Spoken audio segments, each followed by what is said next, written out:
Bom dia, irmãos. Espero que estejam todos bem, né? Que o Senhor possa continuar nos guardando, nos abençoando, nos sustentando, né? Vamos agora dar uma continuidade, né, aos nossos estudos da EBD. Hoje a gente vai entrar na lição 9, que diz, né, a conduta do crente no mundo. A gente passa momentos tão difíceis, tão complicados, né? E a palavra de Deus vem nos trazer na memória, né, aquilo que nos dá esperança, né? E aquilo que, na verdade, nos conduz a uma vida, né, que agrade ao Senhor, né? Antes de a gente, provavelmente, iniciar a lição, vamos orar, vamos agradecer ao Senhor, né, por tudo que tem feito por nós, pelos cuidados, né, nesse momento tão complicado, tão difícil, né? Vamos orar. Querido Deus, obrigado, Pai, pela oportunidade, Pai, de darmos a Tua palavra. Pai. Obrigado pela salvação em Cristo Jesus, ó Pai.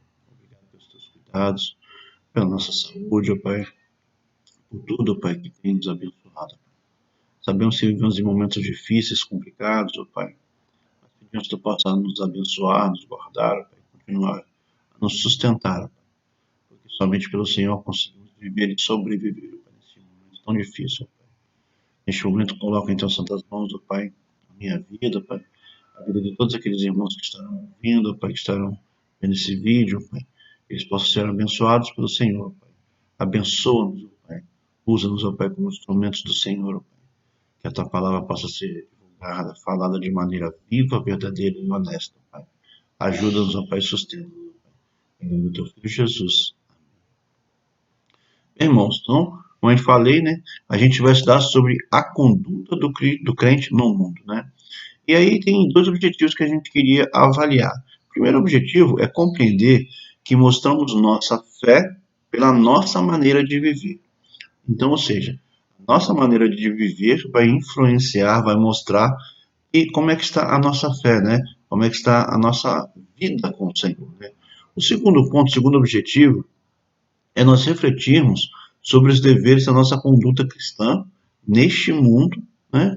De relativismo ético e modernismo de ideia, ou seja, tudo o ético no momento, é aquilo que pode ser ou não, diferentemente do que a palavra de Deus nos diz, né? Outro ponto é a questão do modernismo de ideias, né? As ideias vão se modernizando, né? Ou seja, vai querendo influenciar a nossa vida como servos do Senhor, a nossa vida como cristãos, a igreja, né? Contrário ao que a palavra de Deus nos diz, né?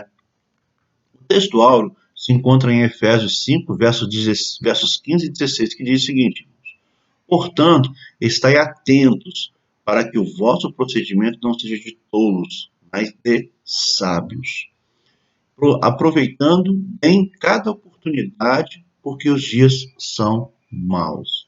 Ou seja, a palavra do Senhor, através do apóstolo Paulo, está nos trazendo à memória, né, que o nosso procedimento não deve ser de uma pessoa tola, mas de uma pessoa sábia, que busca o conhecimento da palavra de Deus, que busca a ajuda do Espírito Santo, né? E aí, porque a gente sabe que a gente vai ter muita oportunidade, a gente tem que aproveitar as oportunidades boas, né? Por quê? Porque os dias são maus, ou seja, a gente vai passar por dificuldades, por problemas, isso aí, né? Entrando na lição, nós vamos ver alguns assuntos que a gente lida no dia a dia, né? Muitas vezes a gente ouve essa frase: fulano de tal não parece ser cristão. E aí a gente começa a pensar, por que isso? Né? E quais as razões por que nós ouvimos tal coisa, né? De que fulano não parece ser cristão.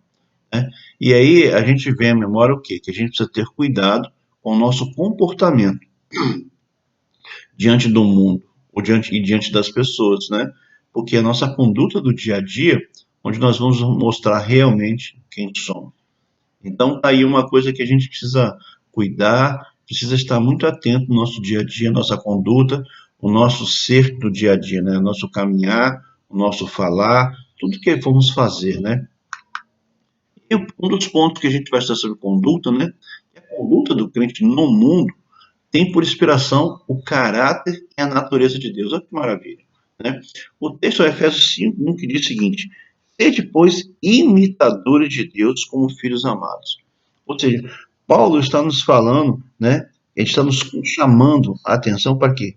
Para que nós sejamos imitadores de Deus como filhos amados, ou seja, obedientes, filhos que foram resgatados do pecado, trazidos à luz, né? tirados das trevas, trazidos à luz, para vivermos uma vida que agrade ao Senhor. E aí, irmãos, a ideia de imitadores de Deus, né, é no sentido de fazer uma cópia. Nós temos uma cópia de Deus. Precisamos copiar Deus em nossa atitude, imitar, né, o ideal de vida. Deus deveria ser nosso ideal de vida. E aí, como é que nós conseguimos fazer isso? Imitar Deus. E aí a gente precisa entender que para nós buscarmos imitarmos Deus, sermos imitadores de Deus, nós precisamos dos atributos morais de Deus, ou seja, a gente precisa buscar os atributos morais de Deus.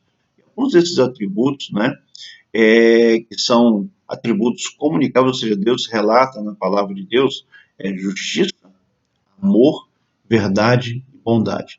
Então, o cristão, o servo do Senhor, aquele que foi resgatado do pecado, que busca ser filho amado, busca ser o imitador de Deus, ele precisa buscar os atributos morais de Deus, né? E esses atributos são muito fortes, porque são a justiça, ou seja, devemos ser justos em tudo, não em alguma coisa ou outra, mas a justiça deve ser prevalecer em nossa vida. O amor deve ser uma coisa constante no nosso dia a dia, né? A verdade, ou seja, nós devemos ser verdadeiros, né? Porque Deus assim o é. E nós devemos ter a bondade de Deus, ou seja, aquela questão da compaixão, né? Que Deus tem para conosco, onde nos resgatou um dia e hoje, no dia a dia nosso, nossas falhas, Deus nos ama, Deus tem compaixão da nossa vida, né? O segundo ponto de conduta, né? A conduta do cristão no mundo ela precisa ser firme e bem consciente da realidade do pecado. Então nós vamos ver o texto que fala em Efésios, do verso 3 ao verso 6, nos diz o seguinte: mas a prostituição e toda impureza ou avareza nem ainda se nomeia entre vós, como convém a santos, nem torpezas, nem parvoíces, nem chocarrices, que não convém, mas antes ações de graça. Então, na verdade, é um contraste, né? Nós devemos ver nas ações de graças perante o que as coisas do mundo nos fazem, né? Porque bem sabeis isto, que nenhum fornicador, ou impuro, ou avarento, o qual é idólatra, né, tem herança no reino de Cristo e de Deus. E aí fala, fechando mais ou menos isso, ele fala: ninguém vos engane com palavras vãs, porque por essas coisas vem a ira de Deus sobre os filhos da desobediência, né? Então, Paulo está aqui nos trazendo a memória, né? Nos mostrando que, na verdade, nós não devemos nos deixar enganar pelas palavras vãs. Ou seja, termos muito cuidado no que as pessoas falam, do que as pessoas querem trazer para a gente, né? E a gente saber o que, que a gente vai absorver, ou seja, o que a gente vai ter como verdade. Então, o pecado ele é bem consciente. Então, o cristão tem que estar firme nisso, né? E aí, irmãos, alguns conceitos, né, que o pecado que a sociedade nos traz nos dias de hoje e que afeta o cristão, né? Um dos primeiros conceitos que o mundo traz é que a tendência é de negar. Não, não existe isso, não, isso é pecado, não. Você está falando coisa que não é verdade. Então ele começa a tentar isso. Não, mas é só isso, é um pecadinho, é uma coisinha que não vai afetar ninguém. Então nós temos que tomar muito cuidado com isso. A palavra de Deus não diz que não existe pecadinho ou pecado, não existe pecado. O pecado é afastamento da presença de Deus, né? Aqui a Bíblia fala que sobre essas coisas vem a ira de Deus sobre os filhos da obediência. Então nós temos que entender que quando nós pecamos, nós nos tornamos desobedientes à palavra de Deus.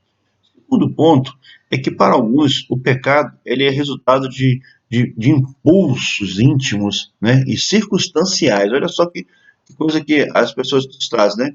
E aí eles começam a excluir a responsabilidade da escolha. Não, você pecou porque foi um impulso, foi uma coisa que estava além da sua força de viver, de conseguir vencer. Então nós temos que tomar muito cuidado com isso, porque isso é uma forma de nos conduzir ao pecado. Então, pecado ele é pecado. Então não tem essa questão de impulso, circunstância, não existe. Isso é pecado. Então nós temos que nos afastar dele, nos afastar desses conceitos que o mundo traz hoje. Outro ponto, né, que eles focam no prazer. Aí o que faz?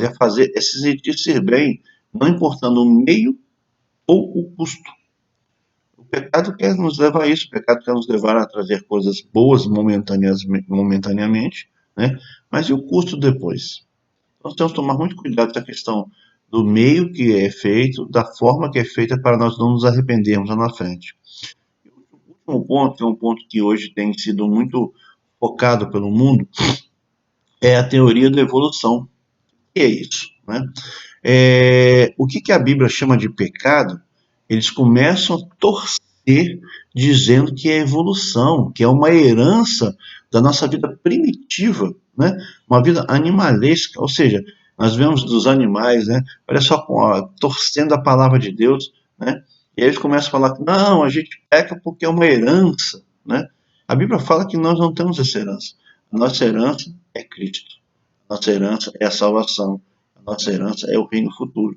Nós temos que tomar muito cuidado com isso, né? Outro ponto, irmãos, que a conduta do crente precisa ser refletida e proclamada com excelência dentro da família. Alguns textos se falam assim, em Efésios 5, versos 22, 25 e o capítulo 6, verso 1 e 4.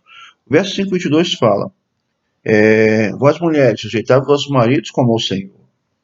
O verso 25 fala, vós maridos, amai vossa mulher, como também Cristo amou a igreja e esse mesmo se entregou por ela.